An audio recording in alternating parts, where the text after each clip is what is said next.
Vous allez bien? Oui. J'espère que vous irez mieux après. Vous ne sortirez pas de là découragé, vous disant « Pourquoi suis-je venu ce matin ?»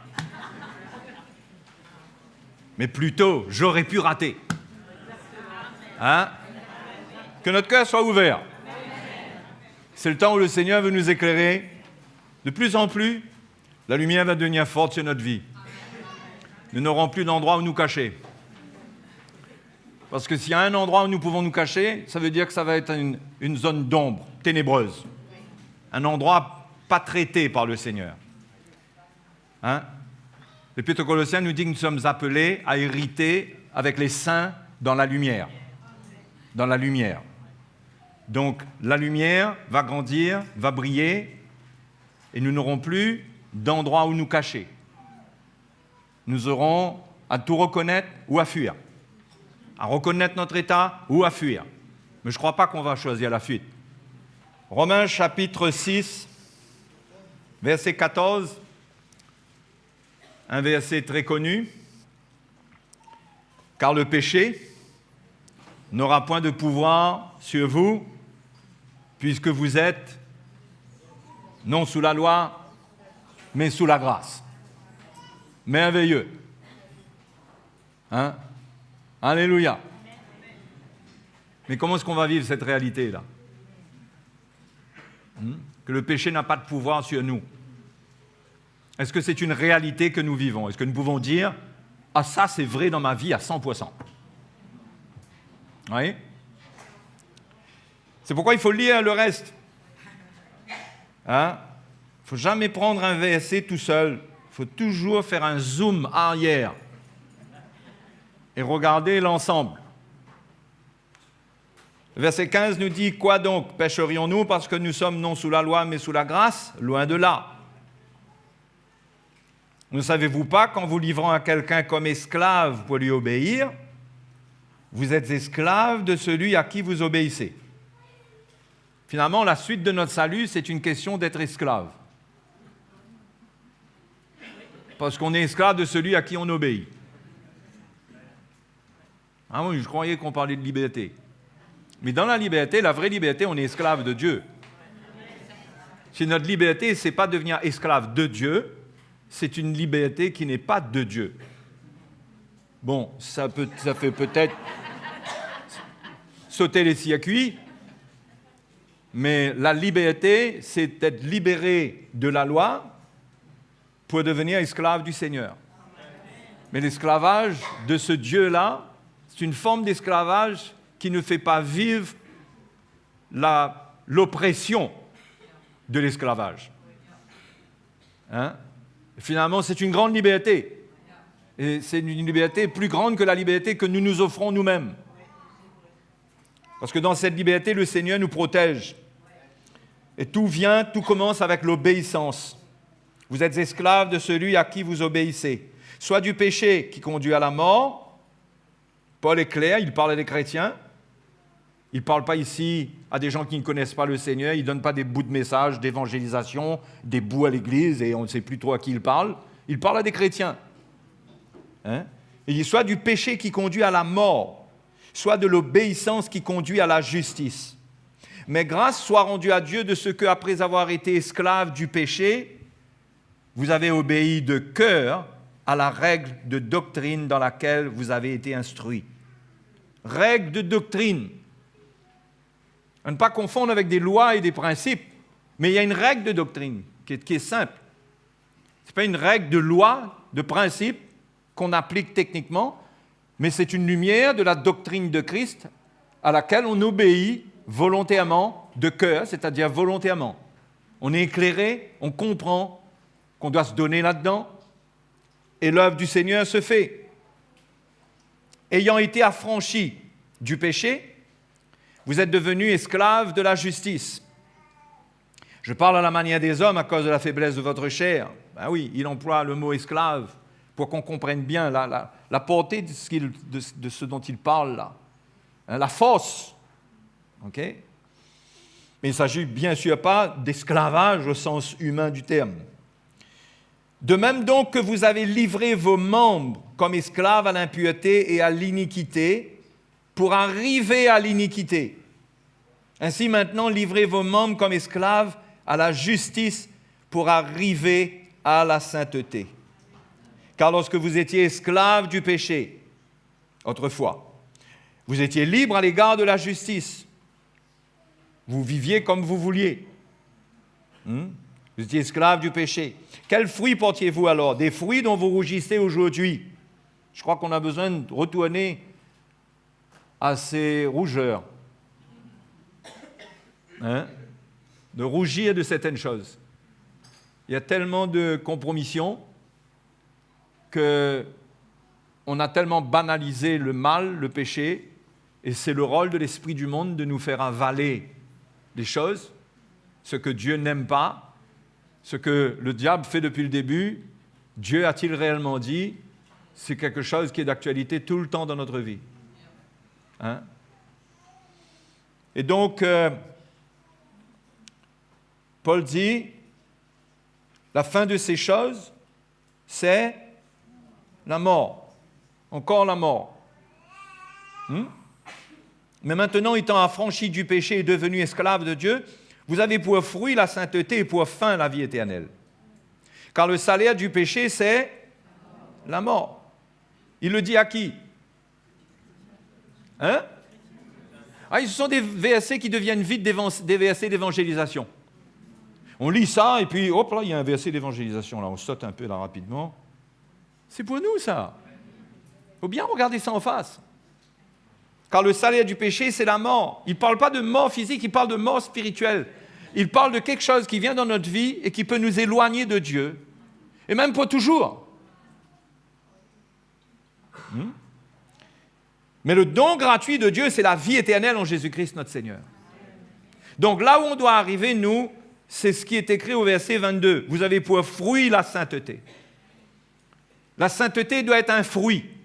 C'est quelque chose qui doit se produire dans notre vie, qui doit germer dans notre vie. Ce n'est pas un effort qui vient par la loi. Ça ne veut pas dire qu'il n'y a pas d'effort à faire. Mais c'est un fruit. Ce n'est pas quelque chose qu'on essaye de produire par soi-même. Donc, c'est le but qu'on doit chercher à atteindre dans la vie chrétienne. La sainteté. La sanctification, c'est se diriger vers la sainteté. La sainteté, c'est la nature de Dieu, c'est l'état même du Seigneur. Il faut la sanctification pour arriver à la sainteté. D'accord? Et la fin de cela, c'est la vie éternelle. Ouais, les choses sont bien en ordre. La parole de Dieu nous avertit, quelque part, que le péché nous conduit à la mort. Qu'on ne peut pas juste se cacher derrière la grâce et mener une vie comme on veut. Donc c'est ça la victoire de la grâce. C'est de produire la sainteté comme un fruit. C'est la victoire de la grâce. Le péché n'a pas de pouvoir. Il ne peut pas le péché dans notre vie, dans notre chair, ne peut pas nous arrêter, nous bloquer. Mais à condition qu'on obéisse de cœur à la règle de doctrine, à la saine doctrine du Seigneur. Qu'on obéisse de cœur. Parce que Dieu ne force personne. Si on a la lumière, on est convaincu par le Saint-Esprit, on prend un chemin, même si ça nous coûte. Et la fin sera la vie éternelle. Et le fruit, avant cette fin, c'est la sainteté. Paul est clair dans sa doctrine. Mais Paul parle d'un processus. Il explique comment le péché peut reprendre sa victoire, comment on peut mal finir, ou comment on peut bien finir. Il l'explique ici. Peut-être que ça a l'air un peu... Les mots tournent dans tous les sens, mais on va essayer de les stabiliser un peu ça devant nos yeux, pour qu'on comprenne un peu qu'est-ce qui se passe. D'accord? On fait confiance au Seigneur. Alors, il dit, au verset 19, il dit, de même que vous avez livré vos membres à l'impureté et à l'iniquité. Il parle de deux choses, d'accord? Livrez vos membres à l'impureté, il parle du péché. Et il parle de l'iniquité. Vous êtes d'accord, tout le monde, qui parle de deux choses? D'accord? Donc, l'iniquité, ça peut se mettre dans le même panier que le péché. Mais si la parole de Dieu sépare l'iniquité, c'est parce qu'il y a quelque chose qu'on a besoin de comprendre pour vaincre le mal dans son ensemble, le péché. D'accord? Donc il y a deux choses là. Esclave à l'impureté et à l'iniquité. L'iniquité, le mot grec anomia veut dire un style de vie dans le désordre, où on est redevable à personne, c'est le chaos, on fait ce qui nous semble bon, c'est la rébellion, c'est l'insoumission, c'est la superbe liberté, quoi. On fait ce qu'on veut. Il dit qu'on vivait comme ça autrefois, avec le péché et l'iniquité, cet état d'esprit. Pour arriver où? Hein? Regardez avec moi. De même donc que vous avez livré vos membres comme esclaves à l'impureté et à l'iniquité pour arriver à l'iniquité. Paul parle du mystère de l'iniquité dans 2 Thessaloniciens. Hein? Il parle du mystère de l'iniquité. Comment l'iniquité est une menace pour le monde, bien sûr, et pour l'Église. Comment si on n'a pas cette lumière du Seigneur, de l'Évangile, pour comprendre ce que Jésus a fait à la croix pour nous dégager des griffes du péché et de l'ennemi. Bien qu'étant né de nouveau, connaissant le Seigneur, on peut s'embarquer à nouveau sur un chemin que Paul décrit comme menant à la mort. Menant à la mort. Donc il y a deux choses qui sont en jeu et qui nous mènent à l'iniquité. Ça, c'était autrefois, okay, vous aviez livré vos membres comme esclaves à l'impureté et à l'iniquité pour arriver à l'iniquité. Ainsi maintenant, pour renverser la vapeur, qu'est-ce qu'il faut faire? Paul dit, livrez vos membres comme esclaves à la justice. La justice, c'est le contraire de l'iniquité. Pour arriver à la sainteté. Donc, pour arriver à la sainteté, ce n'est pas un combat seulement direct contre le péché. Il y a quelque chose à comprendre concernant l'iniquité. Est-ce que c'est clair? Oui. Tout le monde, c'est clair pour vous? Déposez un instant toute votre doctrine et reclassons nos fichiers ce matin. Pour bien voir. Donc, nous avons besoin de comprendre c'est quoi cette iniquité et c'est quoi cette victoire de la justice. Comment livrer nos membres comme esclaves à la justice? Et je pense que c'est bon qu'on ait une bonne définition de l'iniquité. Une bonne définition. Et vous savez qui nous donne ça? Le prophète Ésaïe. Au chapitre 53.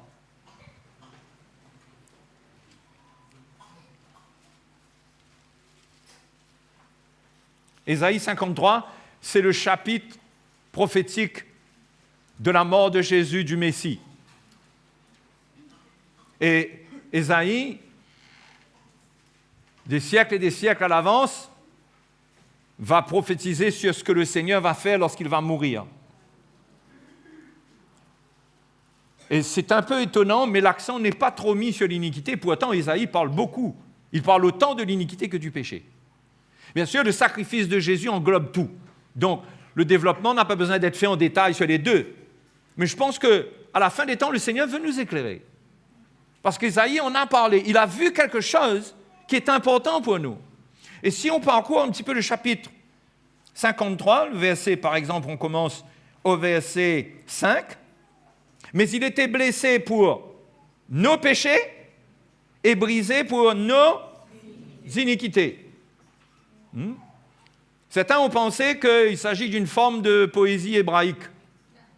On alterne péché, iniquité, parce que c'est comme ça, c'est la poésie. Je ne crois pas que Dieu fait de la poésie pour nous divertir. Donc il y a péché et iniquité. Le châtiment qui nous donne la paix est tombé sur lui. Et c'est par ces meurtrissures que nous sommes guéris. Verset 6. Nous étions tous errants comme des brebis ou comme des brebis errantes. Chacun suivait sa propre voie. D'accord? Et l'Éternel a fait retomber sur lui l'iniquité de nous tous. Si vous continuez à lire, on ne va pas le faire, mais on va voir que ça parle toujours de péché et d'iniquité. Par exemple, le verset 10, il a plu à l'Éternel, verset 10, de le briser par la souffrance. Okay? Brisé par la souffrance. Le verset d'avant disait qu'il a été brisé pour nos iniquités. C'est en rapport avec l'iniquité. Après avoir livré sa vie en sacrifice pour le péché, il verra une postérité et prolongera ses jours. Et l'œuvre de l'Éternel prospérera entre ses mains. Vous voyez que si nous voulons que l'œuvre de Dieu prospère au milieu de nous, nous avons besoin de comprendre quelque chose. À cause du travail de son âme, il rassasiera ses regards. Par sa connaissance, mon serviteur juste justifiera beaucoup d'hommes et il se chargera de leurs iniquités. Mais le verset 6 nous dit que Dieu a fait retomber sur lui, non pas les iniquités, mais l'iniquité de nous tous. Il y a une iniquité c'est quelque chose qui nous est commun à tous.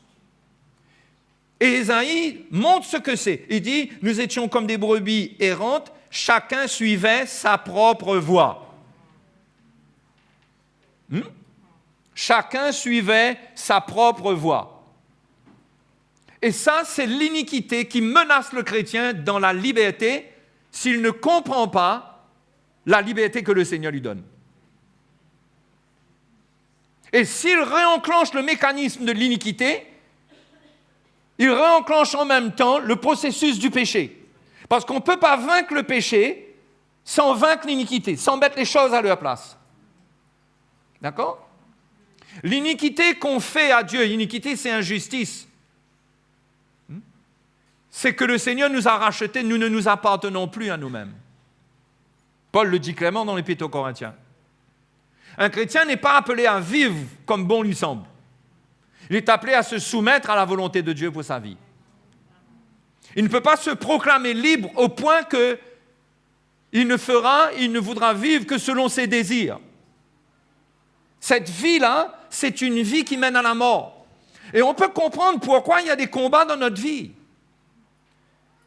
Pourquoi certains ont si peu de progrès dans la sanctification, dans la maturité. Parce que l'iniquité fait son œuvre dans leur vie. Ils sont encore animés d'un état d'esprit qui les garde captifs du péché. Alors qu'Ésaïe a dit que Jésus allait faire quelque chose avec les deux et que l'iniquité est retombée sur le Seigneur. S'il s'agissait que du péché, Jésus a été blessé pour nos péchés. S'il s'agissait que du péché, je crois que comme l'agneau qui était amené pour être égorgé, la mort de Jésus se ferait subitement. Schlack. Oups, pardon. Fini. Mais Jésus a souffert des heures sur la croix. Et Ésaïe parle du travail de son âme. Il y a quelque chose qu'il a expérimenté concernant l'iniquité, concernant cet état où l'homme est porteur dans sa nature, dans sa chair, d'un état d'esprit, d'une vie qui le rend indépendant de Dieu. Qui le fait vivre sans Dieu. Et rapidement, il vit sans Dieu. Nous, les chrétiens, rapidement, nous pouvons développer un style de vie où nous ne sommes plus soumis à l'autorité de Dieu. Et c'est ça l'iniquité, c'est prendre la liberté, ne plus se soumettre à l'autorité de Dieu et vivre sa vie chrétienne comme bon nous semble. C'est l'iniquité. C'est pas juste de faire ce qu'on veut puisqu'on appartient au Seigneur. On ne peut pas dire que Jésus est mort pour nous faire de nous des gens qui deviennent libres de Dieu. On n'est pas libre de Dieu. Enfin, rassurez-moi si vous comprenez ce que je suis en train de dire, parce que c'est grave, là. Il nous a rachetés pour faire de nous un peuple qui lui appartienne. C'est ce que Tite nous dit, ce que Paul dit à Tite. Zélé pour des bonnes œuvres.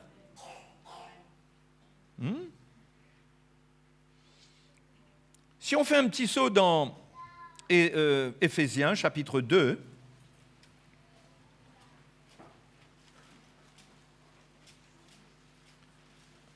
Verset 1.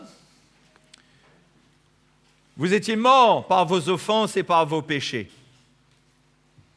dans lesquels vous marchiez autrefois selon le train de ce monde, selon le prince de la puissance de l'air, de l'esprit qui agit maintenant dans les fils de la rébellion. Parce que l'esprit qui agit ne pousse pas seulement au péché, mais à offenser Dieu, à avoir un style de vie qui offense Dieu, qui attriste son esprit. Ce n'est pas seulement le péché. L'offense, c'est l'iniquité aussi. Nous tous aussi, nous étions de leur nombre et nous vivions autrefois selon les convoitises de notre chair, accomplissant les volontés de la chair et de nos pensées. Et nous étions par nature des enfants de colère comme les autres. Autrefois, on accomplissait les volontés de la chair et de nos pensées. Ça parle de la volonté qui est dans la chair de l'homme. Le chrétien aujourd'hui n'est pas libre de sa chair. Nous sommes sauvés, nous sommes nés de nouveau, mais nous transportons la nature de la chair avec nous. Et notre chair, c'est notre premier ennemi. Parce que notre chair veut nous amener à retourner à cette vie où on vit selon les convoitises, selon les volontés de notre chair et de nos pensées, et selon les convoitises de notre chair. Et là, ça parle du péché, qu'on va consommer le péché. Mais ça marche de pair avec la volonté de la chair et de nos pensées, c'est-à-dire notre manière de voir les choses. S'il n'y a pas une réforme à ce niveau, le péché continuera à s'agripper à nous. Et comment arrivera-t-on à la sainteté? Donc il y a quelque chose qu'on doit comprendre concernant cet état d'esprit de l'iniquité. C'est pourquoi Paul dit encore dans Romains chapitre 8,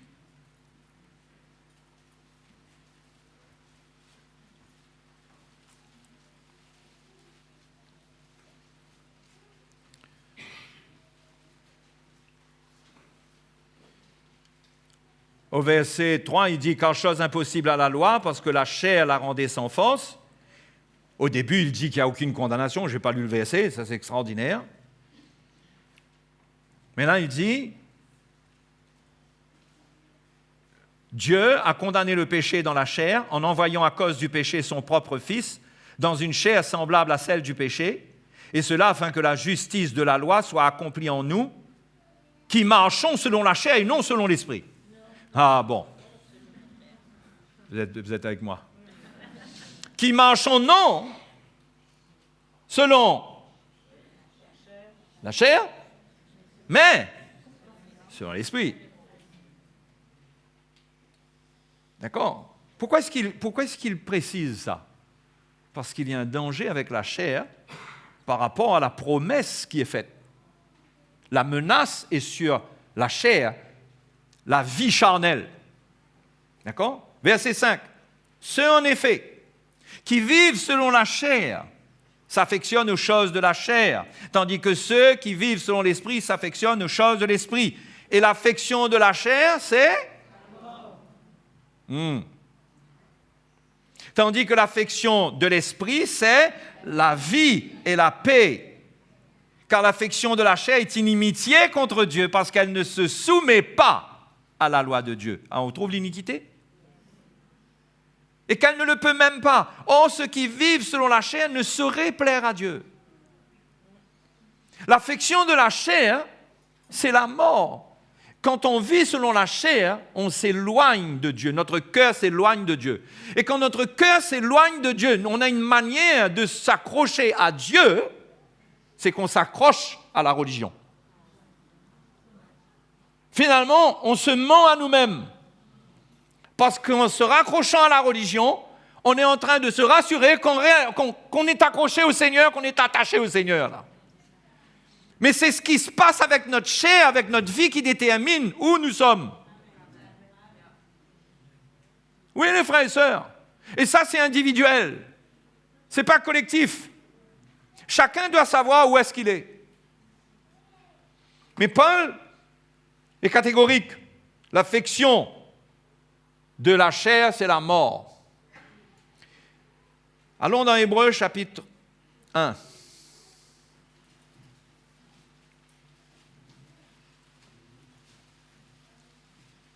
Hébreux premier chapitre de l'Épître aux Hébreux, qui glorifie le Seigneur par rapport aux anges, ensuite dans les autres chapitres par rapport à Moïse et tout ça, ce sont des chapitres qui élèvent le Seigneur. Et le verset 8 nous donne une petite lumière, que Dieu parle au Fils, comme étant Dieu lui-même. Il dit au Fils, « Ton trône, ô Dieu, est éternel. Le sceptre de ton règne est un sceptre d'équité. Tu as aimé la justice et tu as haï l'iniquité.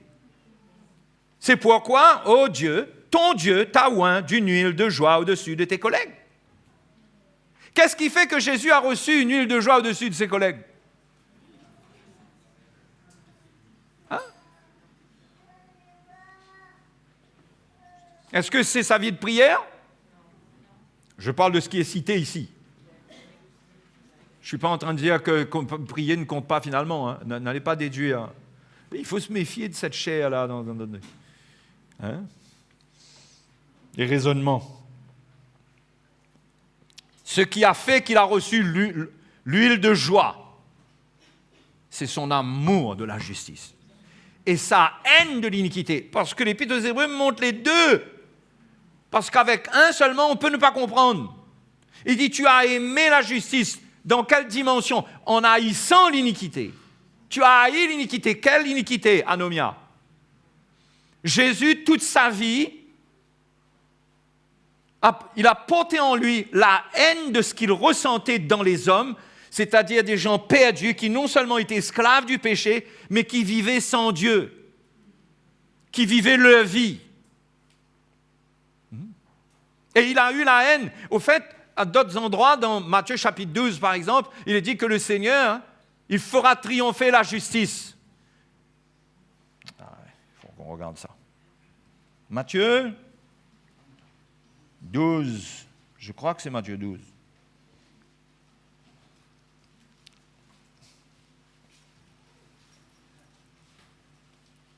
Verset 18, parlant de la prophétie d'Ésaïe. Voici mon serviteur que j'ai choisi, mon bien-aimé en qui mon âme a pris plaisir. Je mettrai mon esprit sur lui et il annoncera la justice aux nations. Ouais. Il annoncera la justice. Il annoncera une vie d'attachement à Dieu, de respect de Dieu, de soumission à Dieu. Il ne contestera point, il ne criera point et personne n'entendra sa voix dans les rues. Il ne brisera point le roseau cassé. Il n'éteindra point le lumignon qui fume jusqu'à ce qu'il ait fait triompher la justice. Vous voyez, ça, c'était ce qui animait le Seigneur. Jusqu'à ce qu'il ait fait triompher la justice. Il avait un amour de la justice, une haine de l'iniquité. Jésus était venu pour nous réconcilier avec Dieu. Vous voyez, on voit ça comme un événement ponctuel qui s'est passé. Quand nous sommes nés de nouveau, nous avons été réconciliés avec Dieu. Mais c'est quelque chose qui est menacé tout le temps, ça, les frères et les sœurs. C'est quelque chose qui est sous menace par les fausses doctrines, par un cœur qui peut se gâter. On peut se retrouver à s'éloigner de Dieu. Mais la mort de Jésus veut nous établir dans une relation avec Dieu où on va se soumettre à la justice de Dieu et on va haïr une vie sans Dieu. Une vie qui n'est pas soumise à Dieu, où le chrétien portera en lui-même la haine qui animait le Seigneur concernant l'iniquité, a besoin de nous animer.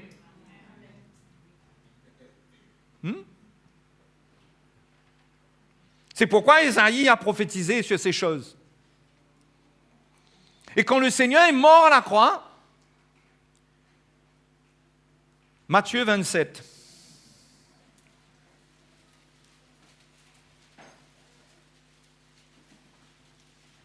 Vous me suivez les frères et sœurs?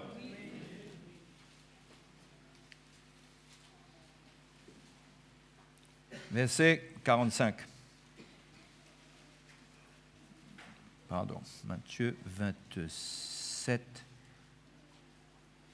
verset 45. Depuis la 6e heure jusqu'à la 9e, il y eut des ténèbres sur toute la terre. Et vers la 9e heure, Jésus s'écria d'une voix forte, « Eli, Eli, lama sabachthani » Excusez-moi pour ceux qui savent lire l'hébreu, si j'écorche les oreilles, là, si ça... Bon. C'est-à-dire, mon Dieu, pourquoi m'as-tu abandonné? Mystère.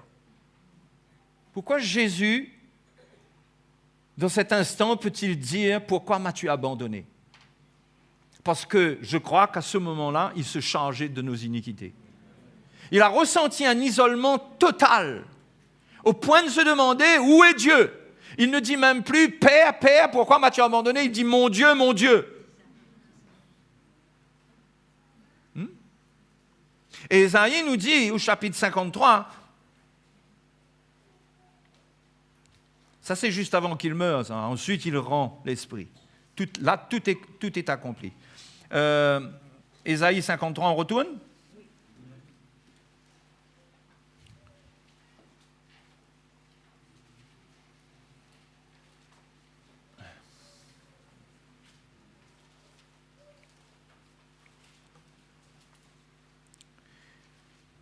Le verset 6 nous disait à la fin, l'Éternel a fait retomber sur lui l'iniquité de nous tous. Il a été maltraité et opprimé et il n'a point ouvert la bouche. Semblable à un agneau qu'on mène à la boucherie, à une brebis muette devant ceux qui l'attendent, il n'a point ouvert la bouche. Il a été enlevé par l'angoisse et le châtiment. Il n'a pas laissé sa bouche exprimer quelque chose d'impur, d'injuste, qui n'était pas droit. Il n'allait pas exprimer qu'il ne veut pas se soumettre. Il a été comme une brebis muette. Il a accepté cette voix qui n'était pas celle de la chair, mais il fallait qu'il mette la chair à mort. Il a été, verset 8, enlevé par l'angoisse et le châtiment. Il a été enlevé par l'angoisse. Quelle angoisse? Notre angoisse à nous, de notre vie quand on est loin de Dieu. Parce que quand on est loin de Dieu, on est malheureux. Quand on est chrétien et on ressent que notre cœur n'est plus aussi proche de Dieu qu'il l'a déjà été, on est malheureux. Un chrétien peut même entrer dans une dépression à cause de cela. Parce que, après avoir goûté à la vie, à l'huile de joie du Seigneur, parce qu'il s'est accordé avec la croix, parce qu'il a accepté la mort du Seigneur et qu'il en a obtenu le bénéfice, il a eu la paix. Cette angoisse n'était plus là, a été enlevée. Il a eu la paix parce que le châtiment concernant l'iniquité est tombé sur le Seigneur. Il a cru dans le Seigneur et il a reçu cette paix. Comment ça se fait que cette paix a été perdue ensuite? Parce qu'il y a un retour vers l'iniquité. La séduction de l'iniquité a agi chez lui. Et il a pris le chemin de la liberté avec sa chair, avec ses raisonnements. Il a voulu vivre sa vie comme il l'entend et comme il le comprend lui-même, selon ses volontés. Et ça fait de lui quelqu'un de très malheureux. Mais Jésus est mort et a porté ce châtiment pour nous dégager de ses angoisses. Un chrétien peut en arriver au point où il peut se demander s'il est toujours sauvé. Il peut se réveiller la nuit, avoir des angoisses à cause de ces situations, parce qu'il est soit dans l'adultère, ou parce qu'il y a soit quelque chose qu'il n'a pas confessé, qu'il n'a pas reconnu. Il ressent qu'il a des choses secrètes qui n'ont pas été purifiées. Il est dans l'angoisse. Il n'est pas bien. Il essaie de couvrir tout ça avec de la religion, avec ses actions, avec ses bonnes œuvres, mais au fond de lui, il sait qu'il est en train de lutter dans sa vie chrétienne. Pourquoi? Parce qu'on ne comprend pas que l'iniquité est quelque chose qui doit être traité très sérieusement. Parce que quand l'iniquité est là, la tentation pour le péché devient quelque chose d'irrésistible. Au fait, ça devient un refuge. C'est comme celui qui est dépressif et qui n'a de consolation qu'un litre de whisky. C'est vrai. La tentation est là. On en a assez. Mais le Seigneur, dans son œuvre à la croix, pour nous sécuriser, il a tout accompli. Non seulement il est mort à cause de ce que nous avions fait, mais il est mort à cause de cet état. Pas seulement à cause de ce que nous avions fait, nos péchés, mais à cause de l'état qui nous animait. Et Ésaïe montre l'œuvre qui englobe les deux, ce que nous avions fait et notre état spirituel. Et les frères et les sœurs, nous ne sommes pas appelés à répéter l'histoire d'Adam et à recommencer à produire une vie spirituelle qui est séparée de Dieu, où on vit à notre manière, où on fait notre chemin, mais on doit s'assurer qu'on prend notre croix, cette croix sur laquelle il est mort, qu'on s'identifie à cette croix pour perdre notre vie. Si on ne perd pas notre vie, on perdra notre paix. En perdant notre paix, on va finir par se décourager. On deviendra une proie pour les fausses doctrines, pour le monde.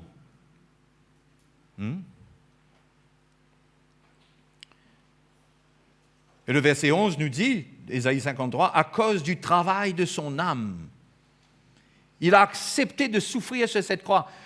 Il a eu une angoisse dans son âme, il y a eu un travail. Il y a quelque chose qu'il a enduré pour nous délivrer de cet état. C'est pourquoi, les frères et les sœurs, si nous recommençons à vivre selon la chair, c'est la mort. C'est le mal-être. Cela veut dire qu'un chrétien doit comprendre qu'est-ce qu'il est, c'est quoi sa vie, c'est quoi notre vie aujourd'hui. Il y a une chose qui doit marquer la vie d'un chrétien, c'est sa soumission au Seigneur. Il y a des gens qui comprennent mal la liberté, qui croient que la liberté, c'est faire ce qu'ils veulent. Mais ce n'est pas ce que la parole de Dieu nous dit. Au contraire, Paul avertit que si on saisit la liberté comme une occasion pour vivre selon la chair, on va entrer dans les œuvres de la chair, chapitre 5, verset 19 de Galates, et il finit en disant « Ceux qui commettent de telles choses n'hériteront point le royaume de Dieu. » Ça, c'est la mort finale. Vous comprenez l'enjeu, les frères et sœurs? C'est sérieux, hein? Et vous savez, si au lieu de vous exercer à la piété, c'est-à-dire de vous exercer à une vie de soumission, où vous prenez votre croix, où vous suivez le Seigneur, où vous êtes sérieux, vous êtes éclairés, vous comprenez, vous obéissez à l'évangile de cœur, s'il n'y a pas cet état d'esprit, il y a un danger sur vous et sur moi, il y a un danger.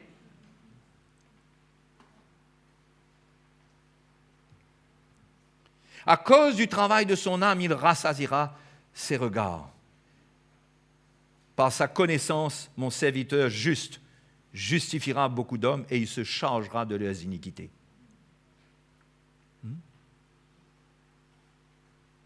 Dans Jean, l'épître de Jean, Jean dit que si nous confessons nos péchés, il nous les pardonne et il nous purifie de toute iniquité.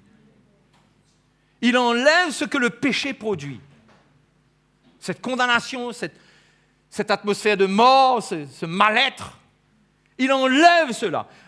Notre salut est quelque chose d'extraordinaire.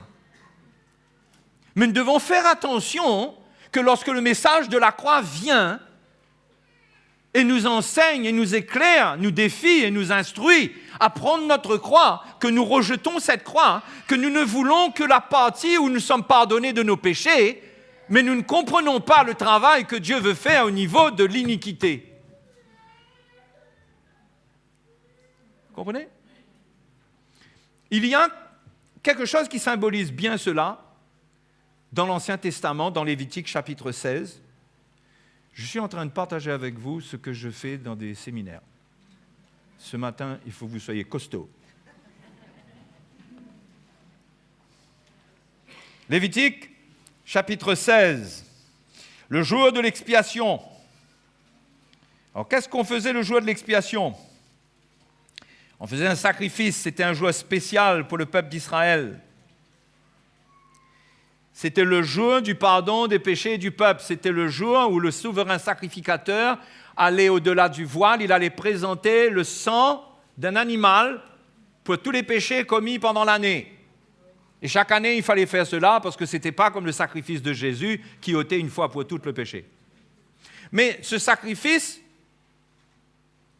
c'était en 2 étapes. Il y avait premièrement, la Bible nous dit que le peuple d'Israël emmenait vers Aaron 2 boucs. 2 boucs. Un qui devait être sacrifié, c'est-à-dire égorgé, et dont le sang était récupéré et devait être porté dans la présence de Dieu. Et l'autre bouc devait être lâché dans le désert. Vous avez déjà entendu cette histoire-là? Donc le premier, c'est pour les péchés, pour la purification des péchés. Le deuxième, au verset 20. Lorsqu'il aura achevé de faire l'expiation pour le sanctuaire, pour la tente d'assignation et pour l'autel, il fera approcher le bouc vivant. Aaron posera ses 2 mains sur la tête du bouc vivant et il confessera sur lui toutes les iniquités. Parce que le péché a déjà été traité sur le premier bouc. Là, il confesse les iniquités des enfants d'Israël et toutes les transgressions par lesquelles ils ont péché. Il les mettra sur la tête du bouc. Puis il le chassera dans le désert à l'aide d'un homme qui aura cette charge. Le bouc emportera sur lui toutes leurs iniquités dans une terre désolée. D'accord? Vous voyez que si toute l'histoire du mal était finie avec le sacrifice dans le lieu très saint, avec le sang qui était présenté, il n'y aurait pas lieu de faire quelque chose avec ce bouc. Mais pourtant, on a pris ce deuxième bouc. Et ça représente quoi? Bien sûr que ces choses représentent le sacrifice de Jésus, ce que Jésus a accompli à la croix. Mais ça représente une réalité dans notre vie. C'est que le deuxième bouc, il n'était pas égorgé. Il était renvoyé vivant. Ça vous rappelle un bouc, ça? Allez, dites-moi un coup, ça vous rappelle un bouc, ça? Quelque chose qui ne sent pas bon dans notre vie?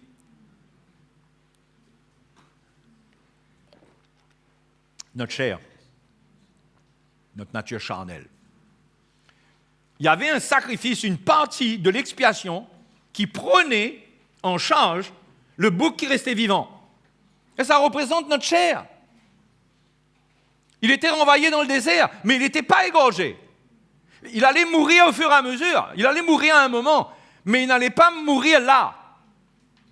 Et nous, c'est pareil. Un jour, on sera séparés de la chair. D'accord?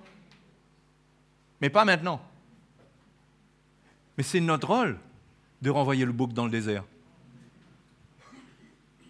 Vous comprenez pourquoi parfois vous pouvez sentir que vous êtes un peu dans le désert? Parce que celui qui vit selon la chair, il aura souvent l'impression qu'il est dans le désert. Pourquoi? Parce que c'est sa responsabilité de renvoyer le bouc. C'est sa responsabilité de ne pas marcher sur la chair, de crucifier la chair. C'est à lui de faire cela. Ce n'est pas le souverain sacrificateur. Jésus ne va pas mettre à mort ta chair. Le souverain sacrificateur imposait ses mains et transmettait l'iniquité. Cette iniquité dans la chair, les frères et sœurs, ça, il n'y a rien à faire avec ça. Notre nature charnelle, elle est remplie d'iniquité, c'est-à-dire d'une vie qui veut faire son mouvement, qui veut aller faire la fête, qui veut transformer l'Église en boîte de jour, de boîte de nuit. Au lieu de boîte de nuit, on va en faire une boîte de jour. Ça reste une boîte quand même. On veut développer un style dans l'Église où la chair trouve sa place, où les gens ne sont pas frustrés. On amène un évangile qui n'offense pas, qui ne chasse pas le bouc. Quand on a accepté Jésus, les mains ont été imposées sur le bouc pour être envoyé dans le désert. Nous, on l'a récupéré quelque part. On a mis un signal GPS sur le bouc et on a été le récupérer.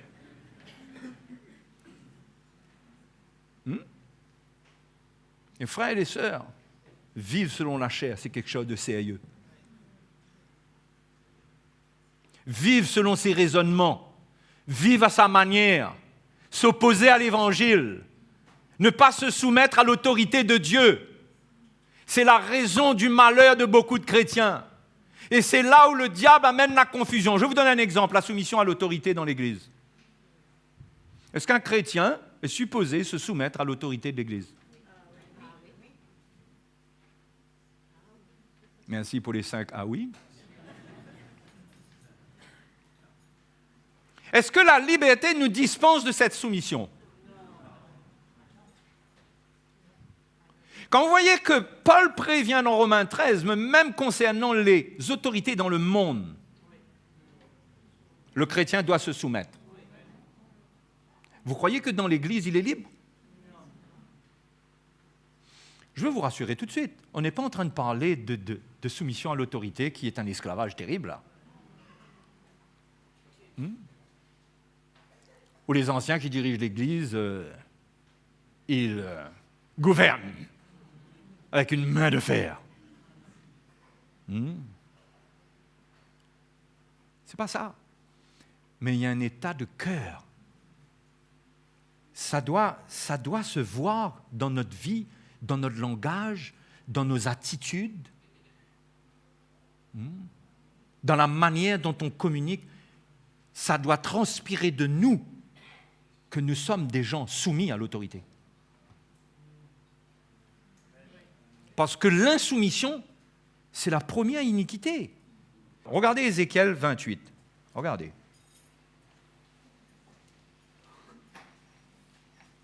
Se dégager de l'autorité de Dieu. Qui est le premier à avoir fait cela?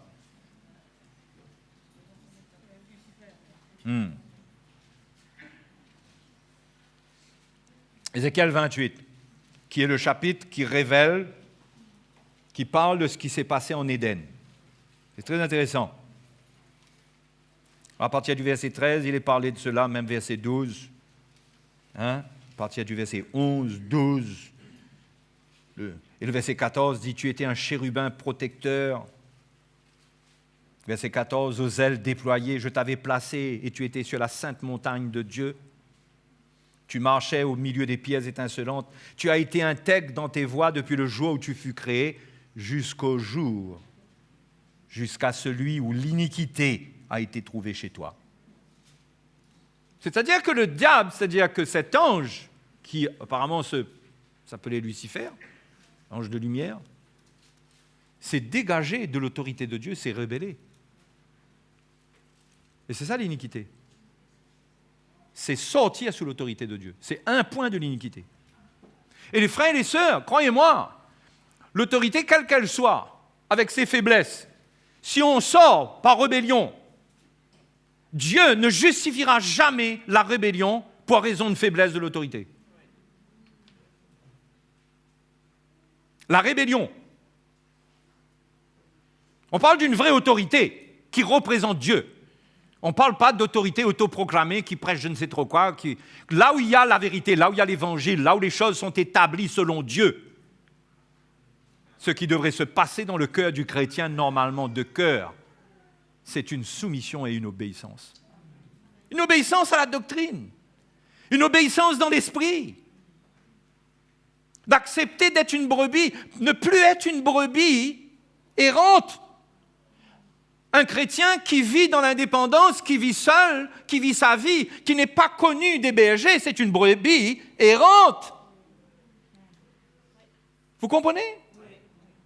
C'est la vie même de la chair. C'est ce que la chair veut. La chair ne supporte pas l'autorité. C'est pourquoi l'œuvre, le mystère de l'iniquité dans le monde, c'est de casser l'autorité. C'est de détruire l'autorité dans les foyers. On détruit l'autorité parentale. On détruit l'autorité du père de famille. On lui donne une femme qui domine sur lui. Oui, ces choses existent dans l'Église. Ça existe dans l'Église. Pourquoi? Parce que le bouc est vivant. Le bouc, il est vivant.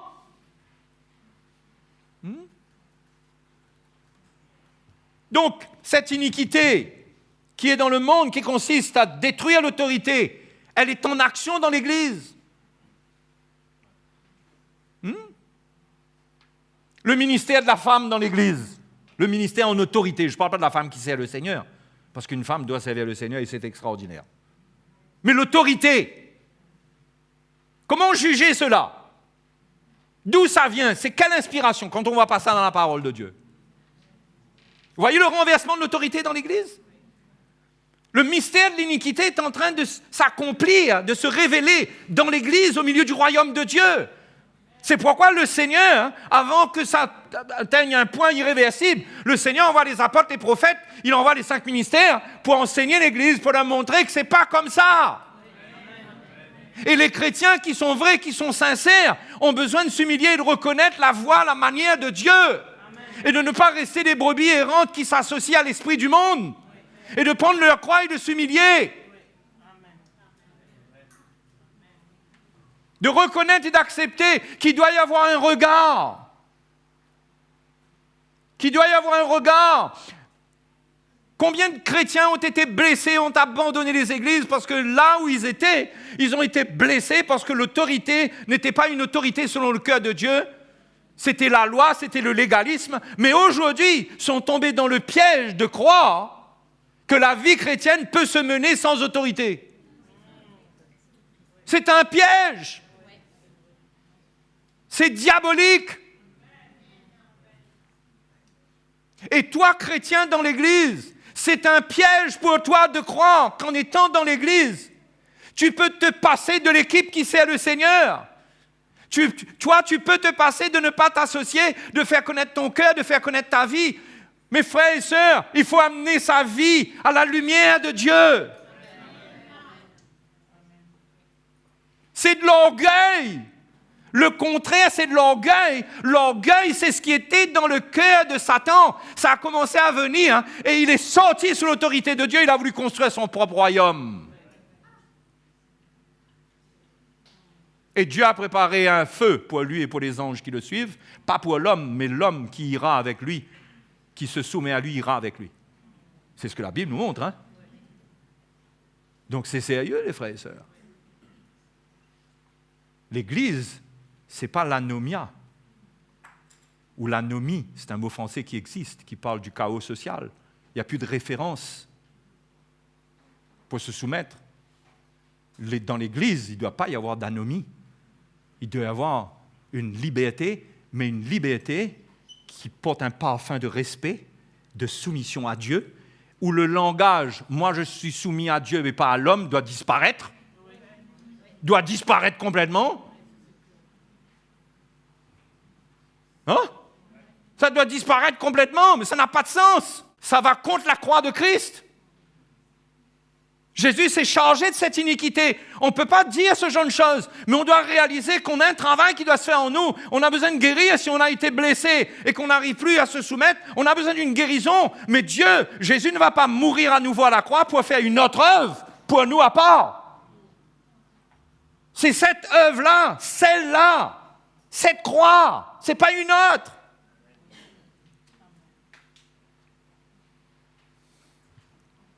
Et nous ne sommes pas sous la loi, nous sommes sous la grâce. Le péché n'aura pas de pouvoir sur nous pour nous empêcher de donner notre vie comme il faut. Le bouc doit être envoyé au désert.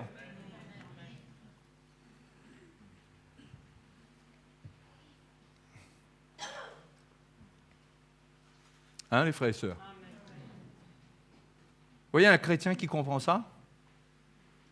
C'est impossible qu'il n'ait pas la vie et la paix.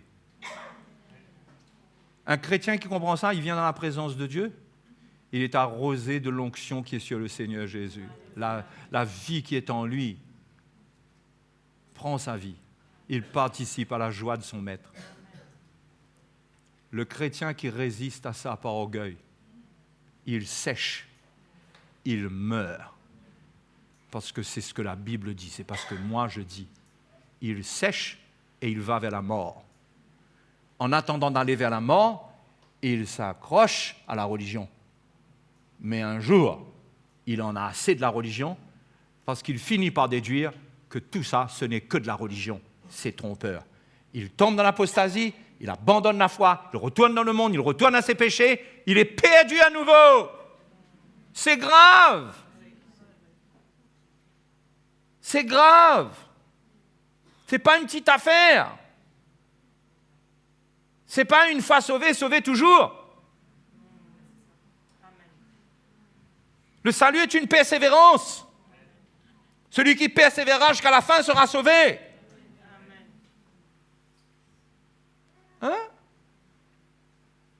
Quelle séduction de faire croire à un chrétien que tout va aller bien pour lui. Peu importe, parce que tout est accompli pour toi. Là, toi, tu as cru, c'est bon. Ce n'est pas ce que la Bible nous enseigne. L'affection de la chair, c'est la mort. Quelle mort? Alors là, on arrange le mort un petit peu, là. On essaie de le rendre un petit peu vivant, là. est mort, c'est la mort. Il n'y a plus rien dedans. Et les frères et les sœurs, ne croyez pas qu'on est à l'abri avec notre petite rébellion cachée, avec le côté de nous-mêmes. On a une partie de nous qui nous dit « ça, je suis d'accord, mais ça, tu ne vas pas y toucher. Hein. » Mais c'est au Seigneur que tu dis ça si l'Évangile te défie. Ce n'est pas un homme, ce n'est pas un prédicateur. C'est au Seigneur que tu dis ça.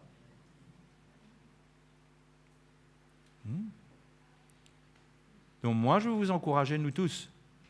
Il faut renvoyer le bouc dans le désert. Et dans le désert, de temps en temps, vous allez sentir le désert du bouc. Mais ce n'est pas une raison pour le rejoindre. Ce n'est pas une raison pour le rejoindre. Votre bouc va pleurer dehors de temps en temps, vous allez l'entendre. Loin dans le désert. Mais il sent mauvais, il n'a rien à faire dans la ville de Dieu. Et comment on lui résiste? On se repent. On vit une vie de soumission.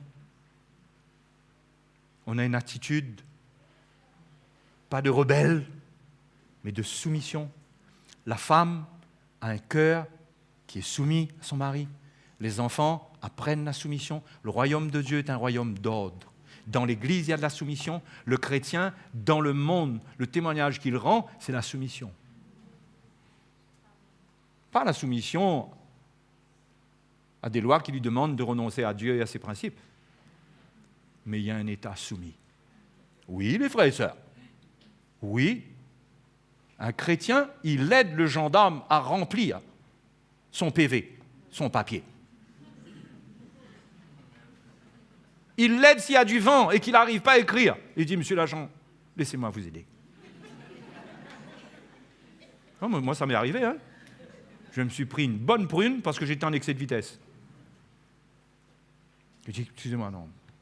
Oui, je tiens là. Écris mon nom, voilà. 90 €, je ne sais pas trop quoi. Voilà.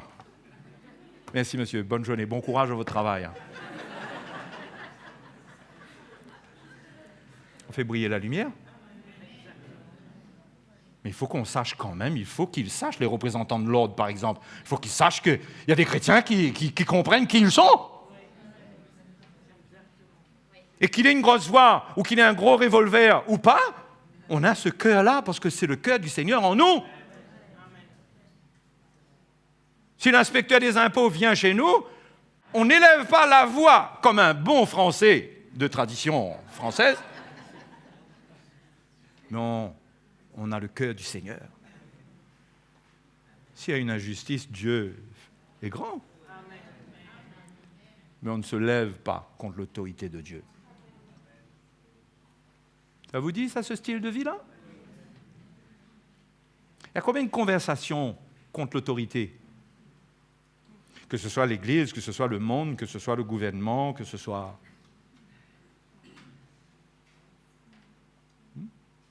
Moi, je ne suis pas en train de dire qu'on n'a pas le droit d'avoir une opinion sur des choses, hein, c'est pas ce que je suis en train de dire. Mais il y a un état de cœur que Dieu n'approuve pas. Le rebelle. La rébellion. Dans Exode chapitre 20, le Seigneur en parle comme de l'iniquité. Il dit, il punit l'iniquité des pères sur les enfants. Et il parle de la rébellion. Il parle de l'idolâtrie. Allez lire, je n'ai pas le temps de lire tous ces passages-là avec vous. Mais vous allez comprendre que notre vie de chrétien peut devenir bien, pour porter du fruit. C'est une vie où on est soumise à l'autorité de Dieu, sans condition. Si ça nous prend et que ça nous mène à la boucherie, on y va. Parce que Jésus n'a pas laissé l'iniquité s'exprimer par ses lèvres. Il n'a pas résisté à la mort. La Bible nous dit dans Philippiens 2 qu'il s'est rendu obéissant jusqu'à la mort. Et Dieu l'a élevé. C'est quelque chose, les frères et sœurs. S'identifier à cette croix. Je veux vous encourager ce matin à comprendre la puissance, la profondeur du sacrifice de Jésus pour nous. pour arriver à la sainteté, pour avoir pour fin la vie éternelle, pour entrer un jour dans la joie du Maître, pour entrer dans sa présence. Maintenant, n'allez pas raisonner qui est sauvé, qui n'est pas sauvé, qui ceci. Entrez pas là-dedans. On est sauvé par la foi et par la grâce. Mais il y a un danger quand on ne comprend pas ces choses, qu'on vit. Je ne parle pas de comprendre la chose textuellement, là, mot pour mot, ce que je suis en train de vous raconter, mais l'esprit qui est dedans. Parce que même si je mets un mot sur l'évangile qui est au milieu de nous, je mets des mots là, mais c'est déjà au milieu de nous, ça. Ça devrait être déjà au milieu de nous. Mais on est instruit sur des choses. Moi, j'extrais de la Bible ce qui vient décrire l'esprit qui est au milieu de nous, pour nous encourager. Et aussi que si vous êtes hésitant, que vous manquez de conviction, et que vous pensez que vous avez le droit d'avoir votre évangile, que vous puissiez savoir avec conviction que c'est pas bon. Que c'est pas bon du tout, du tout, du tout, du tout, du tout, du tout. Et que ce matin, quelle occasion de s'humilier. Quelle occasion de s'humilier. Et aller à la porte de la ville et prendre ce bouc et lui donner un bon coup de pied. C'est pas la peine d'être émotionnel avec lui, dire « Allez, va, je ne veux plus de toi, va !» Donnez-lui un bon coup de pied, un bon coup pour qu'il ne revienne pas. Ne le tuez pas, hein, parce qu'il s'agit de votre chair. Mais donnez-lui un bon coup de pied.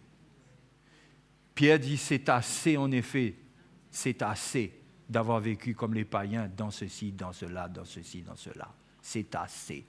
Aujourd'hui, et de temps en temps, il va venir pleurer à votre porte. Hein?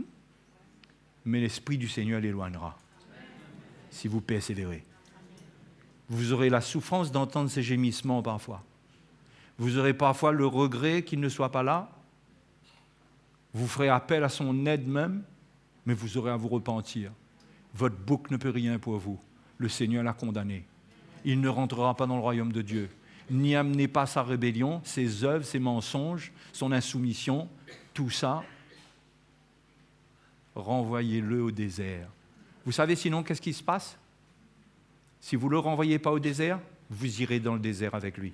Parce que vous ne pouvez pas vous séparer de lui autrement que par la grâce de Dieu, en obéissant au Seigneur, en disant « Va-t'en !» Donc voilà une nouvelle doctrine concernant chasser. Ce n'est pas les démons qu'il faut chasser, c'est le bouc. Chassez votre bouc. N'en faites pas un langage dans l'Église, je veux dire. Mais vous avez remarqué que ce n'était pas le souverain sacrificateur qui le faisait, mais la Bible dit avec l'aide d'un homme. Avec l'aide d'un homme. Ah, tu n'as pas besoin de l'homme? Tu as besoin de l'homme pour chasser ton bouc. Parce que parfois, il se déguise en gentil petit cabri. Gentil petite chèvre. Et il y a ceux qui ont grandi dans l'esprit, qui peuvent dire « C'est pas une chèvre, ça. C'est pas une chèvre. Je t'assure, mon frère, c'est pas une chèvre, ton truc, là. » Il dit « Regarde les poils, regarde là, ça descend. » Regarde, non, je t'assure, son parfum n'est pas... C'est fabriqué, c'est un truc, ça a été... Non, c'est pas bon. Je vais t'aider à le chasser.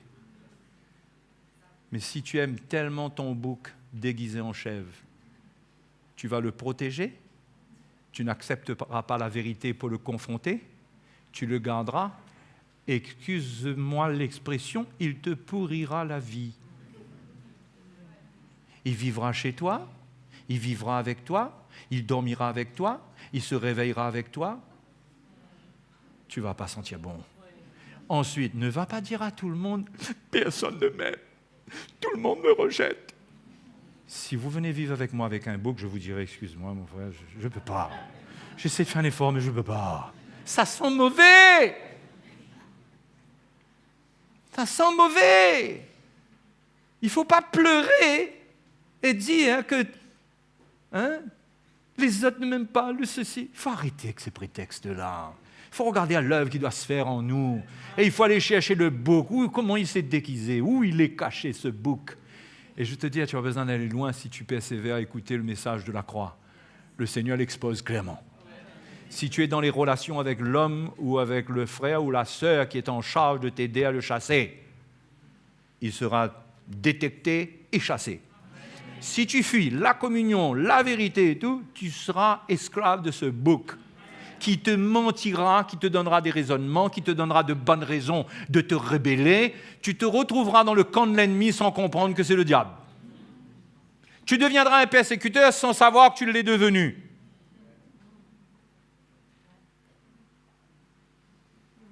Vous avez déjà vu un persécuteur qui se dit « Me voici, moi, persécuteur de l'Église ».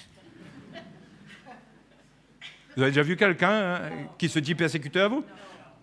Toi, tu es un persécuteur. Oui, je suis un persécuteur, et alors? Vous verrez jamais ça. Vous verrez jamais. Tout le monde défend la justice. Tout le monde. Non, moi je fais ça parce que j'estime que ce n'est pas juste. Je ne vais pas vous laisser faire. Hein? Tout le monde défend la bonne cause. Hein? On peut devenir persécuteur sans le savoir. On peut persécuter l'esprit, vous savez comment? Avec notre bouc. Parce que Paul avertit dans Galates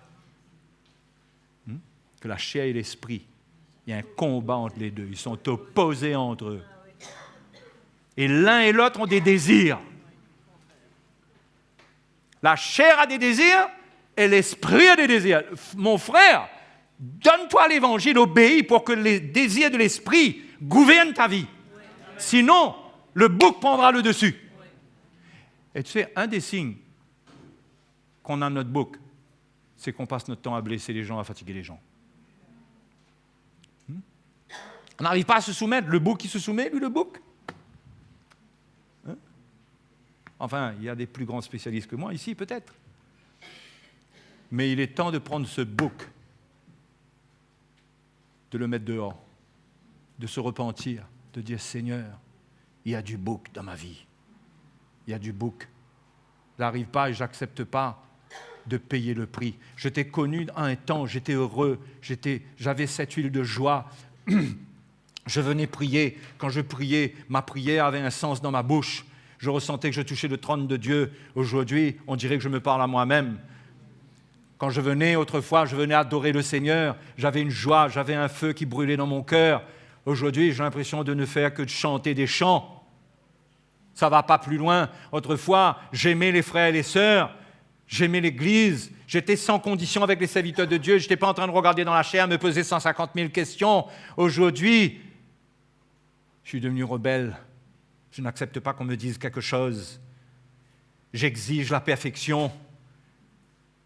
Quel beau prétexte de demander que l'autre soit parfait pour qu'il puisse nous dire quelque chose. Quel prétexte extraordinaire et quelle hypocrisie. Mes frères et sœurs, il est temps de prendre le bouc et de le renvoyer dans le désert. Vous êtes candidat? Je vous dis tout de suite, ça ne va pas être facile. Hein? Ça ne va pas être facile parce que si vous avez vécu avec lui, vous avez créé des situations avec lui, il va vous mettre dans des problèmes. Hein? Vous avez intérêt d'être clair, venir à la lumière, mettre tout à la lumière. Parce que lui, si vous essayez de régler des trucs en catimini et tout, là, il va vous exposer, il va vous dire « Ouais, pas vrai, regarde comment il est, voilà. » Il faut se repentir, il faut le renvoyer au désert. Fini. Candidat? Candidat pour la vraie liberté? Amen. Pour devenir bien? Amen. Ben oui, si tu es à 2 km dans le désert, ça peut prendre un petit peu de temps pour que tu reviennes dans la ville. Supporte encore un petit peu la chaleur, ne dis pas « J'ai renvoyé le bouc et il fait toujours chaud ». Le temps de marcher un peu dans l'esprit, de revenir aux choses de l'esprit, tu vas ressentir que tu commences à te sentir bien. Déjà, l'odeur du bouc va partir. Tu vas sentir quelque chose d'autre dans ta vie. Tu vas rejoindre la communion fraternelle dans la ville de Dieu. Tu vas sentir que tu es à l'aise. Tu vas sentir qu'on dirait que les frères, il n'y a pas de problème avec les frères. Tu vas ressentir qu'il n'y a pas de problème avec les anciens. Mais dans quoi j'étais? C'est pas qu'il n'y a pas de problème du tout. C'est que tu es bien, tu ne vois plus. Tu as le cœur de Dieu, tu portes le cœur du Seigneur, qui ne conteste pas avec eux, qui ne veut pas contester avec toi, et qui enlève toute contestation. Tu vis en paix. Amen. Tu retrouves la vie chrétienne normale, heureuse.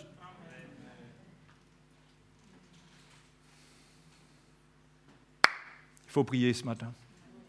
On va chercher le Seigneur. Alléluia.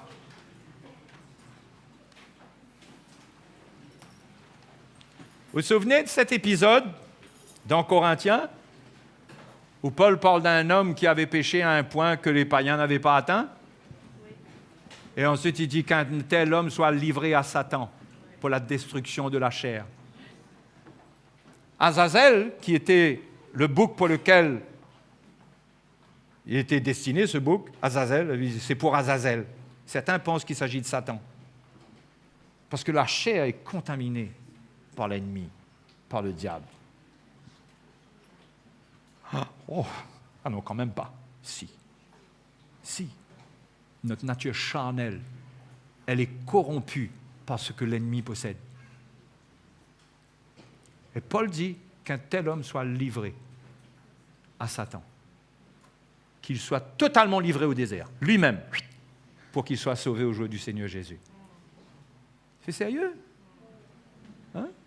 Il faut savoir dans quel camp on est.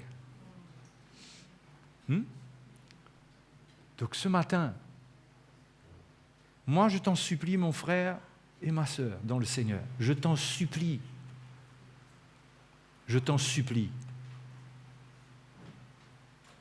si le message ce matin te parle et que tu vois ton état, tu as besoin de te repentir, c'est tout. Dieu ne te demande pas de devenir quelqu'un d'extraordinaire d'un coup, il te demande de te repentir, sans prétexte, sans excuse, sans justification, de te repentir, de reconnaître ton état pour retrouver la paix. Parce que le châtiment qui te donne la paix est tombé sur lui. Il s'est chargé de ton iniquité. Il a été enlevé par l'angoisse et le châtiment. Il a souffert cela. C'est à cause de cela qu'il a dit « Mon Dieu, pourquoi m'as-tu abandonné ?» Il a été isolé. Il a souffert la séparation avec Dieu pour que tu n'aies pas à le souffrir. Ce matin, il suffit d'une repentance sincère pour retrouver la paix. On s'attend à cela ce matin, à ce que des frères et des sœurs soient libérés de leur fardeau. Soient libérés de leur fardeau. Alléluia.